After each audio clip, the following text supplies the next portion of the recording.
세례 문답을 계속해서 배우겠습니다. 오늘은 58문을 배우겠습니다.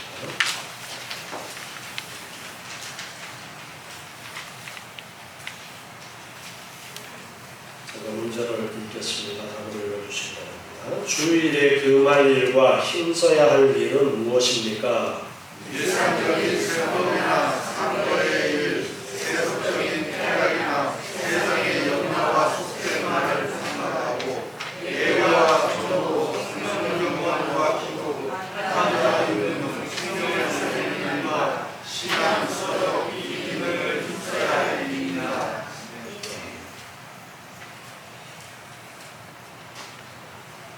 주일에 우리가 어떻게 해야 할 것인가에 대한 문제를 이야기를 하고 있습니다. 주일에 금해야 되는 일, 그리고 힘써야 되는 일입니다. 안식일에 대한 부분을 가르쳐주고 있습니다. 이 안식일이라는 것은 하나님께서 세상을 창조하신 그때부터 규례를 정해주신 것이 이 안식일 규례입니다.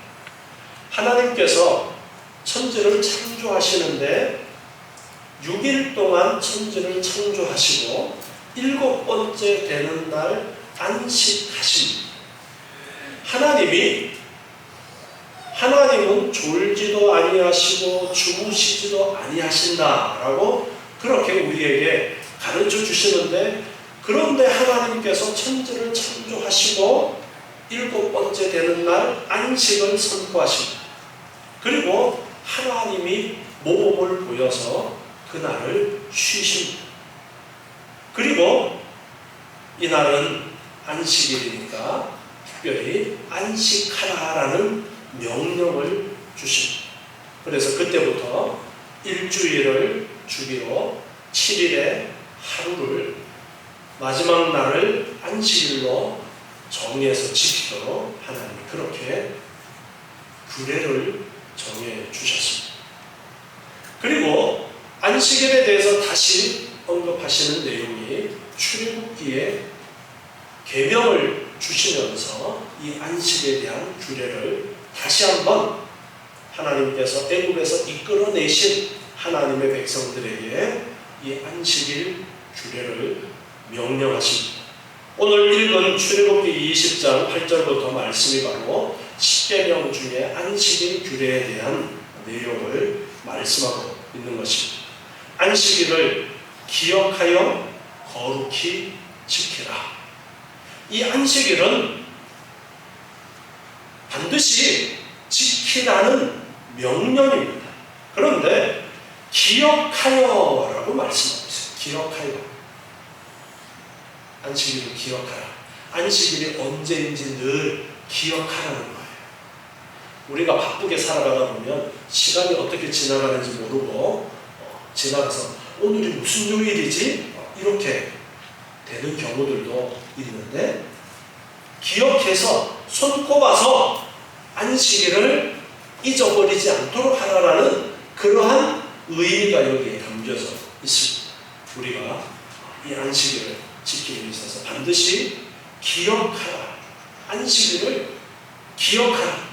준비해야 될 것들을 준비하고 미리, 이제 내일이 안식일이니까. 구약시대 때는 그래서 안식일 전날을 예비일이라고 그렇게 정하고 안식일을 준비하는 일들을 했었습니다.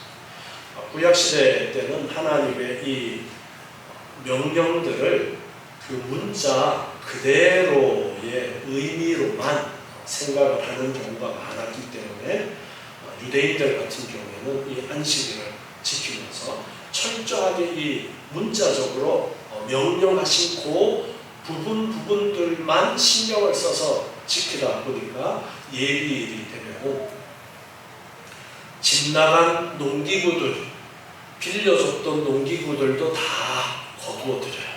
왜? 남의 집에 가서 일하고는 안 되니까. 그렇게 준비를 합니다.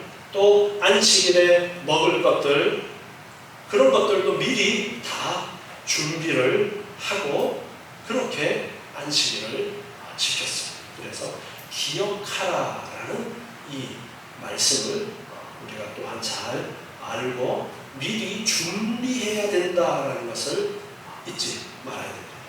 그리고 엿새 동안은 힘써 내 모든 일을 행할 것이나 제7일은 너희 하나님 여호와의 안식일이니까 아무 일도 하지 말아라. 이것이 계명에서 명령하신 안식일 규례입니다. 이 안식일이라는 것은 우리가 마음대로 변경을 해서 지킬 수 있는 그런 것이 아닙니다. 반드시 일주일에 하루를 규칙적으로 7일에 한 번씩 오는 그 규례가 지켜져야 되는 거예요. 그러면 이 시간을 우리나라 시간으로 지켜야 되겠어요? 아니면은 전 세계 표준시인 영국 시간으로 지켜야 되겠어요? 그것은 내가 살아가는 그 터전을 중심으로 이 기간을 정하는 겁니다. 내가 살아가는 그 터전을 중심으로. 우리나라는 주일이 이제 쉬는 날인데 다른 나라에는 주일이 쉬는 날이 아닌 그런 나라들도 있습니다. 특히나 이슬람이 국교처럼 되어 있는 그런 지역에서는 주일날을 쉬지 않고, 그러니까 일요일을 쉬지 않고 금요일, 그러니까 이슬람교들이 지키는 안식일이 있어요. 그날이 공휴일인 그런 나라들이 있습니다. 그러면 그런 나라들에서는 그 쉬는 그날로 지켜야 되겠어요? 일요일로 지켜야 되겠어요? 네. 중요한 것은 규칙적으로 일주일에 하루라는 거예요. 규칙적으로 일주일에 하루. 그래서 그것은 교회가 결정할 수 있는 그런 문제입니다. 이 나라에서는 금요일이 공휴일이니까 모이기가 수월하니까 금요일에 우리 예배의 날로 못 받고 이 날을 우리가 주일로 지키자 하면 그렇게 할 수 있는 거예요. 아니 어떻게 금요일 날 지켜? 일요일 날 모여야지. 그렇게 이야기한다면 그럼 우리가 일요일일 때 딴 나라는 일요일이에요? 아니에요? 아닌 경우들도 있습니다. 그렇기 때문에 중요한 것은 언제는 월요일 날 모였다가 언제는 금요일 날 모였다가 언제는 수요일 날 모였다가 그런 식으로가 아니라 엿새 지난 7번째 날, 엿새 지난 7번째 날 이렇게 규칙적으로 반드시 일주일에 하루를 규칙적으로 안식일로 지켜라. 이것이 하나님의 명령이에요. 안식일을 반드시 그렇게 명령으로 말씀하고 있습니다. 그러면서 엿새 동안은 힘써 내 모든 일을 행하라. 엿새 동안 우리에게 일상의 생활이 주어졌는데 엿새 동안은 일상의 생활을 열심으로 하는데 안식일에는 그것을 멈추어라. 그렇게 말씀하고 있습니다. 출애굽기 20장 10절에 보니까요. 제7일은 너희 하나님 여호와의 안식일이지. 너나 내 아들이나 내 딸이나 내 남종이나 내 여종이나 내 육축이나 내 문 안에 유하는 객이라도 아무 일도 하지 말라. 자, 누구에게 10절을 말씀하고 있는 것 같습니다. 이것은 가장에게 명령하고 있다라고 볼 수도 있습니다. 왜? 특별히 가정의 모든 권한을 가지고 있는 사람, 즉 권한을 가지고 있는 사람에게 특별히 이 말씀이 추가되어진 것은 너 명령 아래에 있는 사람들 안식일을 지키는데 적극적으로 도움이 되도록 해야지 방해가 되도록 해서는 안 된다라는 그런 의미가 여기에 담겨 있는 거예요. 나는 안식일 지키려고, 주일 지키려고 예배드리러 나오면서 내 회사의 일꾼들은 주일날 출근해서 일해. 그렇게 해서는 안 된다는 거예요.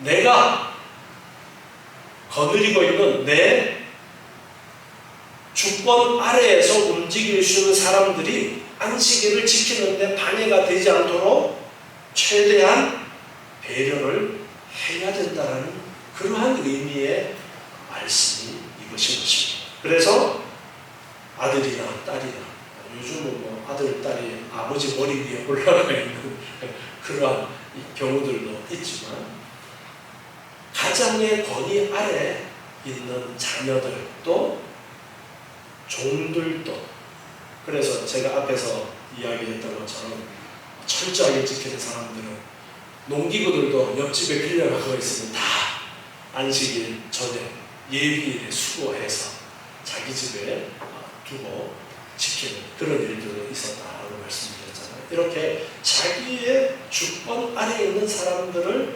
철저하게 안식일 지키는데 배려가 있어야 된다는 그런 것을 또한 말씀합니다. 11절에 보니까 엿새 동안에 나 여호와가 하늘과 땅과 바다와 그 가운데 모든 것을 만들고 제7일에 쉬었습니다. 자, 하나님께서 엿새 동안 만드시고 7번째 날 쉬셨다. 그러니까 너희들도 쉬어라. 창조주 하나님을 잊어버리지 말라는 거예요. 창조주 하나님을 반드시 기억하라는 것입니다. 자, 우리가 앞에서 교회에 대한 부분을 배웠습니다. 자, 교회는 누가 머리라고 했어요? 예수님이 머리라고 했어요. 우리는 그 지체된 교회들이라고 했어요. 예수님이 머리고 우리가 지체입니다. 예수님과 우리가 하나 되어 있습니다. 그리고 교회는 하나님께서 주신 복음을 올바로 간직하고 올바로 전하는 그 사명을 주님 오신 그날까지 열심히 해야 됩니다. 하나님께서 우리에게 주신, 태초부터 우리에게 주신 명령이 안식일을 지키라는 것인데, 창조주 하나님을 기억하도록 하십니다. 이 안식일을 지킬 때마다 우리는 창조주 하나님을 기억해야 됩니다. 이 안식일은 하나님께서 세상을 만드실 때에 정해주신 것, 하나님께서 이 세상을 만드시고 나서 정해주신 것이다. 창조주 하나님을 잊어버리지 말라고 이 규례를 우리에게 정해주신 것이다 라는 것을 우리가 알아야 됩니다. 그러면서 나 여호와가 안식일을 복되게 하여 그날을 거룩하게 하였다 라고 말씀하고 있습니다. 그래서 세례문답 58문에서는 금해야 되는 일과 힘써야 되는 일을 말씀을 하고 있는데, 금해야 되는 것은 일상적인 생업, 상거래의 일, 세속적인 쾌락이나 세상의 염려와 속된 말을 삼가라 말씀하고 있습니다. 일상적인 생업, 내가 먹고 살기 위해서 하는 일을 멈추라는 거예요. 그래서 출애굽한 이스라엘 백성들이 광야 생활할 때에 안식일에는 만나가 내리지 않았던 거예요. 먹고 사는 일을 위해서 하나님이 하늘에서 만나를 내려주셨는데, 안식일에는 그 일을 미리 그 전날 이틀치를 거두라고 명령하셨죠. 그렇게 해서 모든 생업을 먹고 살기 위해서 우리가 하는 일들이, 직장 생활을 한다거나 장사를 한다거나 하는 일들이 다 생업이죠. 그러한 일들을 멈추라는 거예요. 그날은, 안식일에는, 주일에는 그 일을 멈추라는 겁니다. 자, 이 안식일의 규례는 예수님이 오시기 전까지는 일주일의 마지막 날 안식일로 우리가 토요일로 지켰는데, 예수님께서 부활 승천하신 이후에는 우리가 주님이 부활하신 안식 후 첫날로, 주일로 신약 시대에는 그렇게 지키고 있습니다. 그 의미는 그대로 가지고 와서 지키고 있는 거예요. 그래서 우리가 이 주일을 지키는데 주일은 반드시 지켜야 하는 것이고 다른 날로 바꾸어서 할 수 없는 것입니다. 우리 교회가 예배의 시간을 모임을 정할 수 있어요. 그렇지만 이 주일에 모이는 것은 다른 날로 옮겨서 정할 수 없습니다.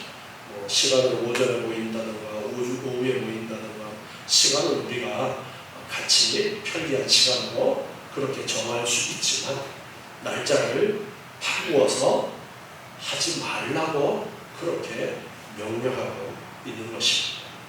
그래서 지킬 때에 기억해야 되고 그리고 생업을 멈추어라 말씀하십니다.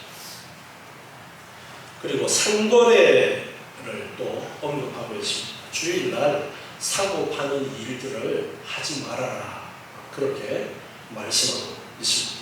이 상거래를 하는 경우 지금 우리나라 교회들 이 부분을 잘 지키지 않는 경우가 많은데 지금 우리가 사용하고 있는 세문답이 합동 측에서 사용하고 있는 교재를 그대로 지금 사용을 하고 있어요. 우리나라 장로교, 보수 장로교 중에서 가장 큰 교단이라고 할 수 있는 합동 측 이 세례문답 교재에 이 상거래 일을 주일에는 하지 말아라라는 부분이 실어져 있고 대부분의 교회들이 이것을 잘 안 지키는데 아직까지 남아있는 이유가 무엇일까 생각해보세요. 이것을 지키도록 힘써야 된다는 부분에 많은 사람들이 그것까지 지켜 하지만 하나님의 말씀에 비추어 보았을 때 이렇게 하도록 힘써야 된다는 것을 그 누구도 나서서 그거 없앱시다 했을 때 받아들여지지 않았던 겁니다. 사실은요, 가톨릭에서도 이거 지켰습니다. 주일날 장사하지 못하도록 그렇게 했었어요. 그런데 우리나라에 들어온 가톨릭이 타협을 해서 주일에 장사하는 것 허용하자 그렇게 됐던 거예요. 그만큼 안식일을 지킴에 있어서 우리가 상거래 일을 하지 않도록 힘쓰는 부분도 우리가 기억해야 됩니다. 우리가 다른 일상적인 엿새 동안의 일을 이날에는 하지 않도록 우리가 힘써야 되는 것이기 때문에 그래서 전통적으로 보수교단에서는 계속해서 이 부분을 언급하는 것을 빼놓지 않고 세례 문답에다가 넣어놓은 것입니다. 그래서 우리 교회도 전통적으로 주일에 상거래를 하지 않도록 하려고 그렇게 애쓰고 있습니다. 주일날 사 먹으면 지옥 가요? 네, 그런 건 아니에요. 그렇지만 우리가 노력해야 되는 부분이에요. 그러니까 가능하면 토요일에 모든 것들을 미리 준비해서 아이들이 주일날 사달라고 그래요. 그러면은 토요일날 미리 더 맛있는 거 많이 사면서 야 우리 내일은 주일이니까 사고 팔고 하는 것을 하지 않도록 해야 되니까 우리 미리 맛있는 거 오늘 사자. 그러면서 토요일날 가게 가서 다른 날보다가 더 많이 사요. 그러면 아이들의 머릿속에도 습관 속에도 그것이 자연스럽게 습관이 됩니다. 주일날은 안 사는 것이 하나님이 기뻐하시는 것이구나. 이렇게 지키려고 해야 되는구나. 그것을 알아가는 거예요. 그래서 미리 주일 전에 모든 것들을 다 준비해 두도록 해서 그것이 기억해서 지키는 거예요. 그래서 주일에는 일상의 모든 일을 멈추라는 거예요. 왜? 하나님의 명령이에요. 그것 안 해도 먹고 살 수 있도록 하나님이 책임지시겠다. 그걸 말씀하는 거고 그 믿음을 가지고 살아가라는 것이고 창조주 하나님이 책임지시니까 너는 삶을 통해서 그 믿음을 고백하라. 그렇게 우리에게 가르쳐 주시는 것입니다. 그래서 일상적인 생업을 멈추어라. 상거래의 일도 멈추고 세속적인 쾌락이나 세상의 염려와 속된 말을 삼가고 엿새 동안 할 수 있는 일들이지만 안식일에는 하지 말아야 될 일들을 우리가 기억하고 주의를 그렇게 지키려고 힘써야 됩니다. 그리고 또한 적극적으로 우리가 해야 될 일들은 예배하는 일입니다. 가장 중요한 일, 예배하는 일. 그리고 전도, 성경 연구와 기도, 환자 위문 등 생명을 살리는 일과 신앙 서적 읽기 등 이러한 전적으로 이날은 하나님께 초점을 맞추어서 하루를 보내도록 힘써라. 그것을 우리에게 가르쳐주고 있습니다. 자, 59문을 봅니다. 예배 시간 전에 누구를 위해 기도해야 합니까? 자신과 자리를 위하여 기도하되 특히 말씀을 전하는 목사를 위하여 예배를 준비해야 합니다. 아멘. 우리가 예배를 드리려고 5일 때 먼저 와서 이제 기도로 준비를 하고 할 때 그 기도할 때 먼저 내가 일주일 동안 삶을 돌아보면서 기도하는 기도의 내용들도 각자마다 있지만 특별히 말씀을 전하는 목사를 위해서 기도를 해야 된다는 것을 특별히 가르쳐 줍니다. 자, 강단에 서 있는 목사가 하나님이에요? 아니에요. 여러분과 똑같은 사람입니다. 그런데 하나님께서 말씀을 전하는 사역을 강단에서 말씀 전하는 목사에게 하나님이 주신 거예요. 그렇지만 목사도 여러분과 똑같은 인간의 연약함을 가지고 있는 존재이기 때문에 그래서 위에서 기도하는 일을 같이 해야 된다는 것을 말씀합니다. 올바른 진리가 선포되어져야 되는데 하나님의 올바른 말씀이 선포되어져야 되는데 여기서 제가 엉뚱한 소리를 해버리면 여러분이 그 엉뚱한 소리에 안 넘어갈 것 같지만 넘어갈 수 있어요. 그래서 말씀을 전하는 목사를 위해서 특별히 기도할 때에 가장 중요한 내용이 하나님, 우리 목사님 전 세계에서 제일 유명한 목사님 되게 해주시고 그딴 거 기도하는 것이 아니라 가장 중요한 핵심이 뭐예요? 하나님의 진리를 바로 전할 수 있게 성령 하나님 역사해 주시고 붙들어 주시고 가장 중요한 핵심이 그거예요. 그래서 말씀을 전하는 예배에 있어서 설교가 가장 중요한 부분을 차지하기 때문에 말씀을 전하는 목사를 위해서 기도하라고 그렇게 가르쳐 주시는 거예요. 자, 60번 예배 시간에 취할 태도는 무엇입니까? 적당한 성만한 태도를 피하고 안정한 태도로 예배에 집중해야 합니다. 아멘. 우리가 안식일에 대한 내용을 앞에서 언급을 하고 이제 예배의 자세에 대한 부분을 말씀을 하고 있습니다. 안식일을 기억하라. 안식일에 뭐 하라는 거예요? 안식일에 뭐 하라는 거예요? 가장 중요한 것이 무엇이라고요? 예배라고 했습니다. 따라해 보겠습니다. 예배. 안식일에 가장 중요한 것은 예배하는 것입니다.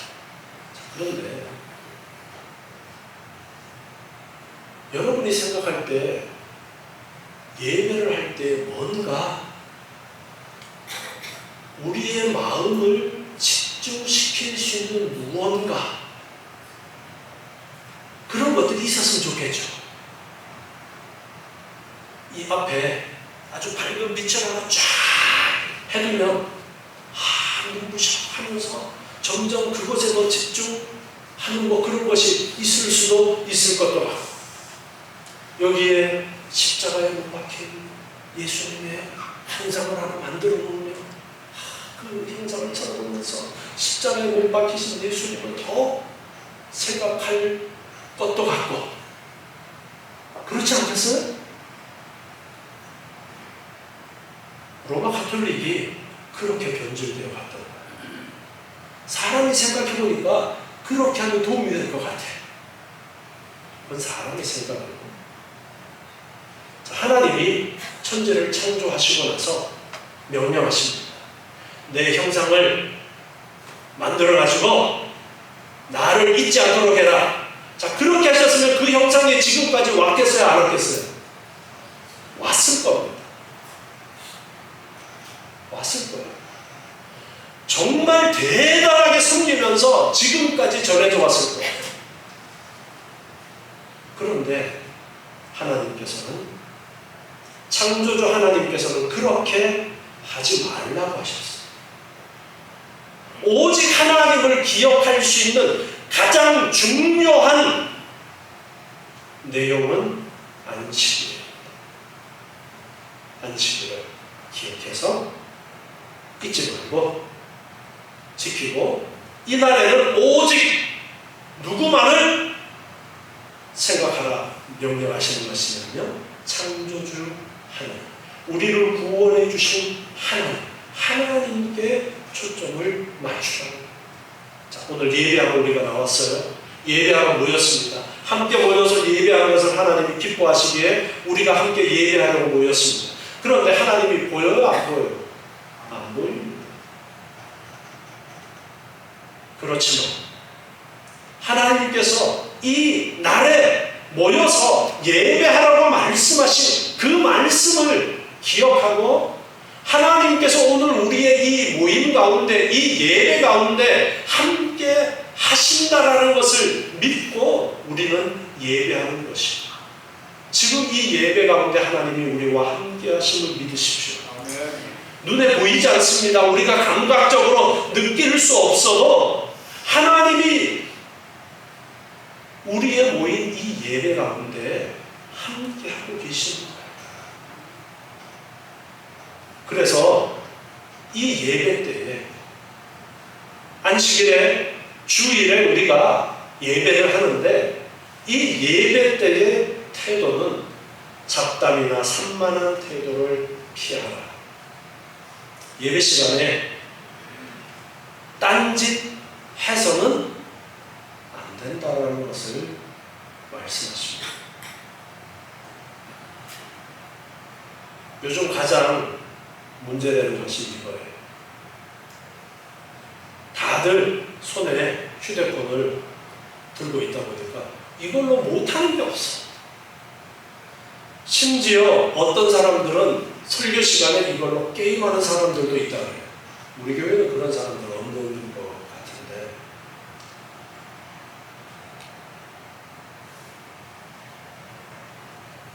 예배 시간에 핸드폰을 아예 사용하지 마십시오.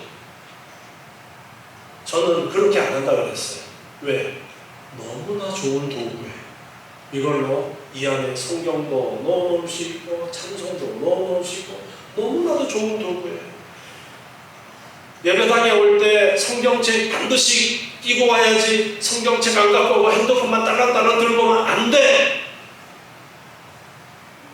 그렇게 하시는 목사님들도 계십니다. 그 목사님들의 말씀이 잘못됐다. 아니에요. 그럴 수도 있어요. 우리의 흐트러지기 쉬운 마음을 다잡기 위해서 그렇게 할 수도 있습니다. 그러나 그 정도는 알아서 해야죠. 어른들이 돼 있어요.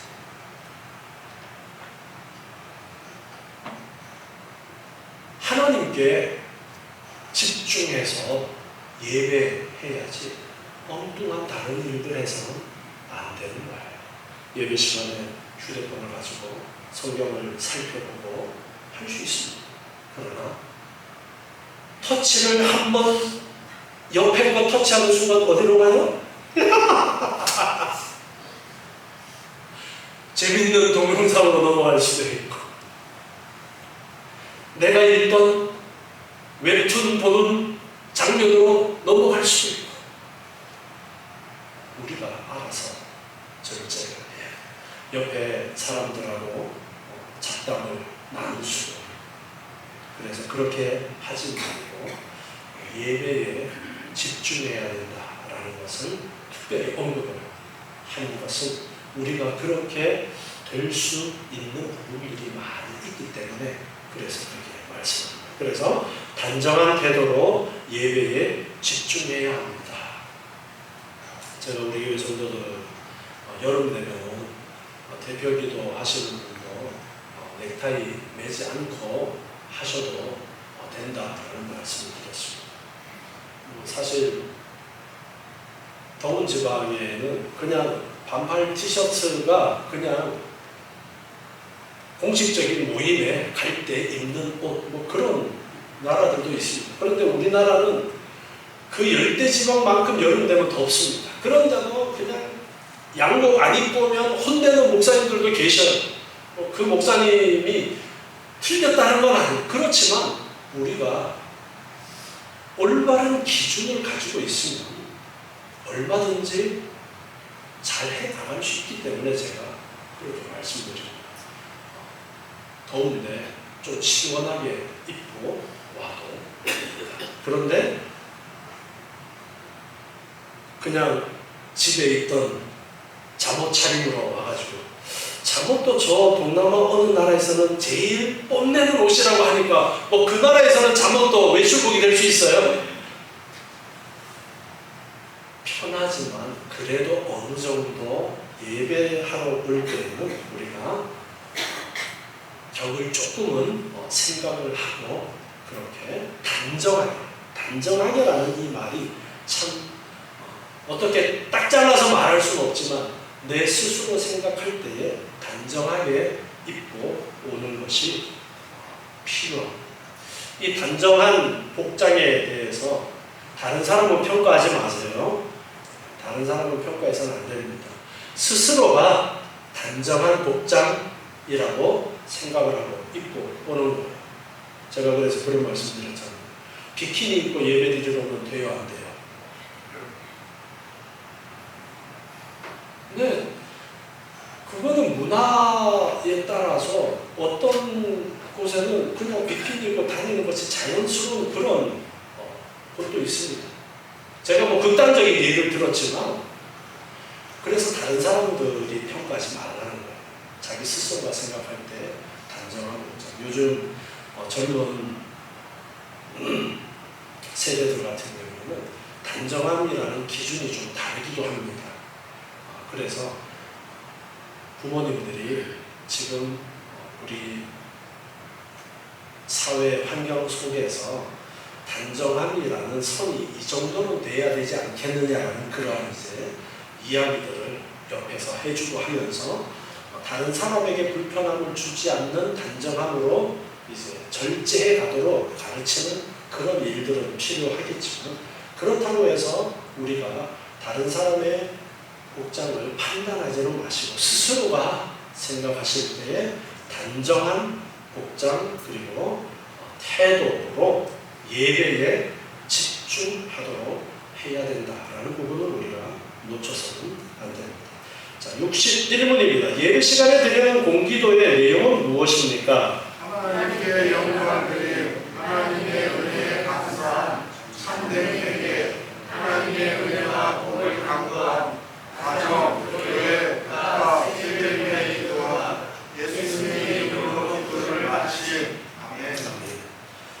공기도라고 해서 대표로 기도하는 것을 말합니다. 예배의 내용 가운데 이 기도를 가르쳐 주셨기 때문에 우리가 기도를 하는데 특별히 기도하는 사람이 공적으로 기도를 하는 거예요. 자기의 기도 제목을 가지고 개인적으로 기도하는 것과 다르게 공적인 기도예요. 공적인 기도.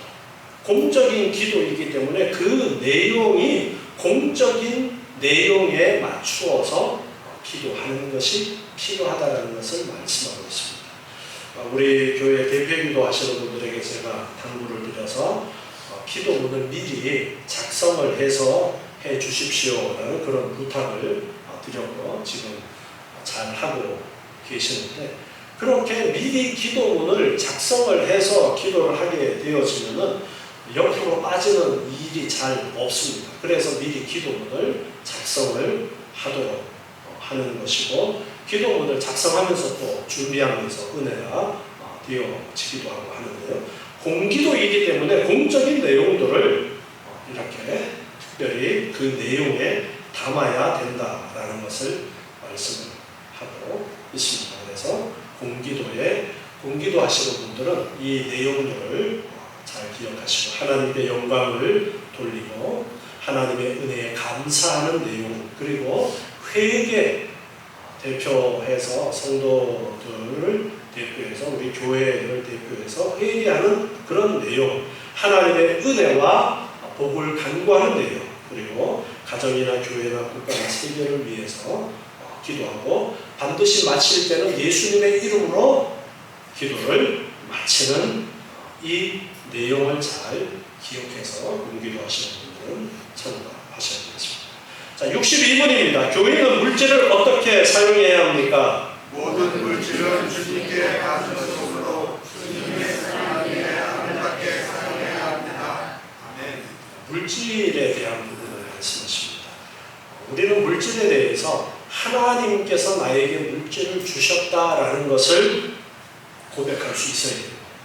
하나님께서 나에게 물질을 주셨고 하나님께서 나에게 물질을 주셨을 때 이 물질을 하나님이 기뻐하시는 뜻을 따라 잘 사용하라고 하나님이 맡기신 것이다. 청지기라는 생각을 가져야 됩니다. 청지기라는 것은 창고지기를 이야기합니다. 창고 지키는 사람. 그래서 청지기의 사명을 가지고서 이제 어떻게 이 물질을 사용해야 될까? 그냥 돈 벌어서 나 위해서 쓰는 거지 그것이 아니라 하나님께서 나에게 이 물질을 주신 것인데 어떻게 사용해야 될까를 늘 고민해야 됩니다. 그래서 주님의 선한 일에 아름답게 사용하기를 힘써야 된다. 63문. 교인은 어떻게 경제적으로 협조해야 합니까? 교회의 모든 재정과 사업에 성실로 협조해야 합니다. 교인은 어떻게 경제적으로 교회에 협조해야 되느냐라는 문제입니다. 교회의 모든 재정과 사업에 성심껏 협조해야 된다. 앞에 교회에 대해서 배웠어요. 예수님이 교회의 머리고 나는 그 지체라고 했습니다. 자, 교회의 일이 내 일이에요? 남의 일이에요? 교회의 일은 여러분 내 일이지 남의 일이 아닙니다. 교회의 일은 목사님이 알아서 하는 거고 장로님이 알아서 하는 거고 우리는 몰라. 우리는 그냥 조금 버티면 되지 뭐. 이 생각 자체가 틀린 거예요. 교회는 여러분이 교회의 지체예요. 여러분이 교회의 지체예요. 잘라낼 수 없는 교회의 한 부분이라는 것을 아시고, 그래서 내가 경제적인 부분도 한 부분을 담당해야 된다라는 이 의식을 올바로 가져야 돼요. 그래서 교회의 모든 재정이나 어떤 일들이 결정되어져서 진행이 되어질 때에 재정적인 부분에 대해서 반드시 나의 파이가 있는 거예요. 내가 감당해야 될 부분이 있어. 내가 감당해야 될 부분은 사람마다 다 다릅니다.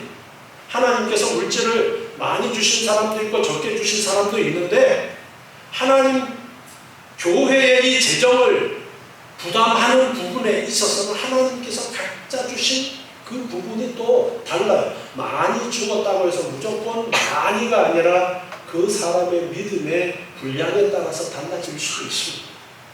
내 마음속에 하나님께서 감동을 주셔서 내가 가진 모든 것을 내어놓을 수도 있습니다. 어떻든 간에 중요한 것은 나는 교회와 별개야. 나는 그냥 지켜보는 사람이야. 이것이 잘못된 거예요. 무조건 나도 교회의 지체이기 때문에 내가 이 부분을 감당해야 된다는 거, 물질적인 부분을 감당해야 된다는 거 여러분 잊으시면 안 돼요.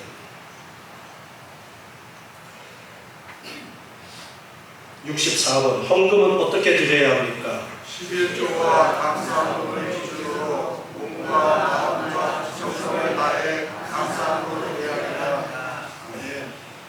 그래서 교회의 경제적인 부분을 감당하기 위해서 헌금으로 그런 일들을 하게 되었었는데, 헌금은 어떻게 드려야 되느냐? 자, 헌금이라는 것은 우리 말라기 3장 7절부터 말씀을 보면요, 말라기 3장 7절부터 보면, 만군의 여호와가 이르노라, 너희 연초의 날로부터 너희가 나의 규례를 떠나 지키지 아니하였도다. 그런즉 내게로 돌아오라. 그리하면 나도 너희에게로 돌아가리라 하였더니 너희가 이르기를 우리가 어떻게 하여야 돌아가리까 하도다. 사람이 어찌 하나님의 것을 도적질하겠느냐. 그러나 너희는 나의 것을 도적질하고도 말하기를 우리가 어떻게 주의 것을 도적질하였나이까 하도다. 이는 곧 11조와 헌물이라. 너희 곧 온 나라가 나의 것을 도적질하였으므로 너희가 저주를 받았느니라. 자, 여기에 8절에 보면은 도적질, 하나님께 드릴 것을 드리지 않은 것을 도적질했다라고 말씀하면서 11조와 헌물을 말씀하고 있습니다. 11조는 너무나도 잘 알고 있습니다. 우리에게 수입으로 주신 것의 10분의 1을 드리는 것이 11조는 딱 정해져 있습니다. 그래서 많이 얻은 자에게는 많이, 적게 얻은 자는 적게, 비율로 10분의 1 딱 못 박아서 하나님께서 명령하셨어요. 그런데 11조와 헌물이라고 해서 헌물이라는 단어의 의미는 신에게 올려 바치는 예물이라는 의미를 가지고 있는 단어입니다.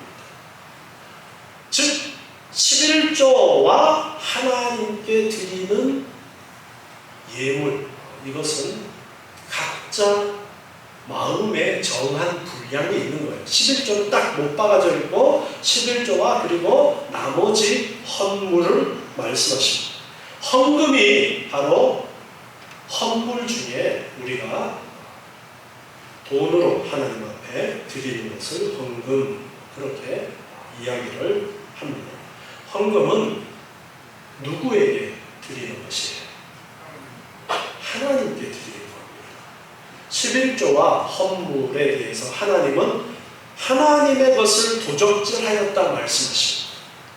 11조가 우리가 교회에 드리지만 그것이 하나님께 드린다는 것을 아셔야 돼요. 하나님께서 11조와 헌물에 대해서 그 용도를 어디에다가 사용하도록 하셨어요? 제사장과 레위인들을 위해서 사용하도록 하셨어요. 그것은 누가 쓰는 거예요? 하나님이 쓰시는 거예요. 하나님이 결정해서 하나님의 일꾼들에게 하나님이 쓰시는 거예요. 우리는 헌금을 드릴 때 누구에게 드리는 거예요? 하나님께 드리는 거예요. 여러분이 주일에 헌금을 드리는 것이 내가 목사님에게 드린다, 교회에 드린다, 그런 의식으로 드리시면 안 돼요. 하나님께 드린다라는 것으로 드리셔야 맞습니다. 하나님께 드리는 거예요. 하나님이 나에게 물질을 주신 것을 고백하는 마음으로 10분의 1은 당연히 드려야 되는 것이고, 그 외에도 감사하는 그 마음과 혹은 소원하는 그러한 마음을 담아서 하나님 앞에 드리는 것이 헌금인 것입니다. 그래서 이 헌금을 드릴 때에 누구 사람에게 드리는 것이 아니고 하나님께 드립니다.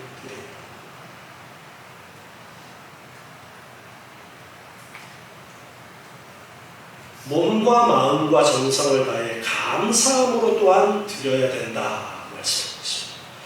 고린도후서 9장 5절 말씀에 보면요, 고린도후서 9장 5절, 이러므로 내가 이 형제들로 먼저 너희에게 가서 너희의 전에 약속한 연보를 미리 준비케 하도록 권면하는 것이 필요한 줄 생각하였노니 이렇게 준비하여야 참 연보답고 억지가 아니니라.